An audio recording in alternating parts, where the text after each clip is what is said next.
skill, talent, and relaxed natural feel of a confident leader who knew how to get the job done in a seemingly effortless way, all the while making other people better at what they do and who they are. This was not easy to do, particularly when working with a horrendously shy stutterer who was very much afraid of everything in this new world. But Roy and the guys stuck with me. I was blown away and very jealous. And then we'd all be off, scattering like dust in the wind to whatever was next. Over these last 3 decades, I've transitioned from Roy Firestone's fan to his intern, to his project, to his student, to by far the best and most interesting part of life, to his friend. Now I'm here to write the foreword to Roy's 3rd book, trying to live up to the pressure and standards and emerge from beneath the massive shadows of Up Close, 1994, and Don't Make Me Cry, Roy, 2008. This is a daunting challenge because Roy, like all the people I find most interesting, is very reluctant to be the story. He simply wants to tell it, to live it, to create it, to magnify it, and then to get on to the next one. Roy was now the vanguard of a new sports world with his long-form, in-depth, up-close look at the personalities of the burgeoning and commingled worlds of entertainment, sports business, and politics.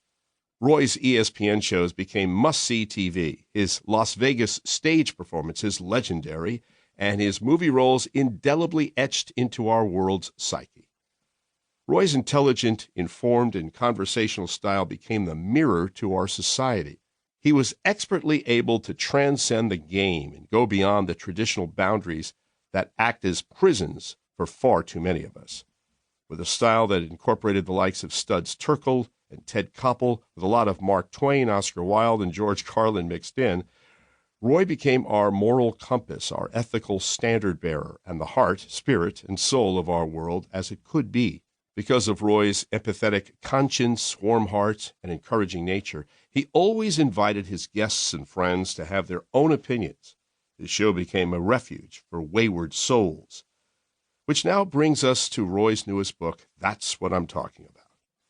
This is a philosophical, inspirational, emotional, educational, and entertaining collection of and reflection on a life well lived, alongside a staggering cast of eclectic and electric characters who all seem to be moving in perfect harmony as the soundtrack to Roy's melodic life, which blooms and reverberates inside our insatiable imagination and quest for more.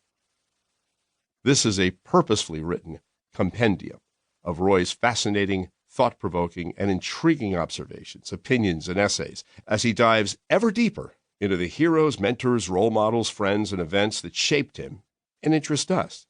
I've grown over these last 3 decades to love all things Roy Firestone.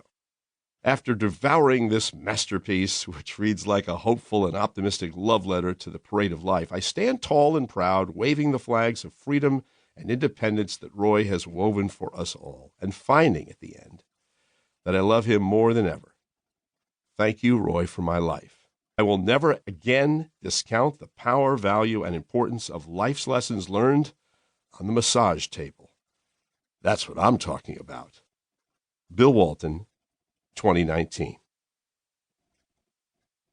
Introduction by Steve Edwards. He's known for the phrase, "Don't make me cry, Roy," but for me, a friend, brother for 4 decades, it's more like, "Don't make me laugh, Roy." Roy Firestone has been doing just that for all these years, making me laugh, and maybe a tear or two here or there. You see, Roy is a cocktail of sorts, even though he doesn't imbibe himself. 2 parts vaudevillian, 1 part poet, a dash of humanitarian, and a tumbler of sportscaster, all mixed with a large dose of great interviewer. But above all, Roy is a storyteller, the best. He sees the world as an ever-evolving tale of love and hate, humor and sorrow, a narrative that he finds continually fascinating and compelling, and for which, by genetics or reflex, he has the most unusual ability to share with us, to draw us in. He loves heroes, stories of people overcoming the obstacles of living and yet achieving.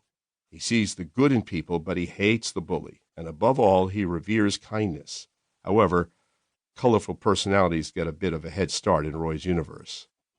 That universe has included presidents and legendary sports stars and celebrities. He's interviewed them all, always looking for the humanity, not the cheap.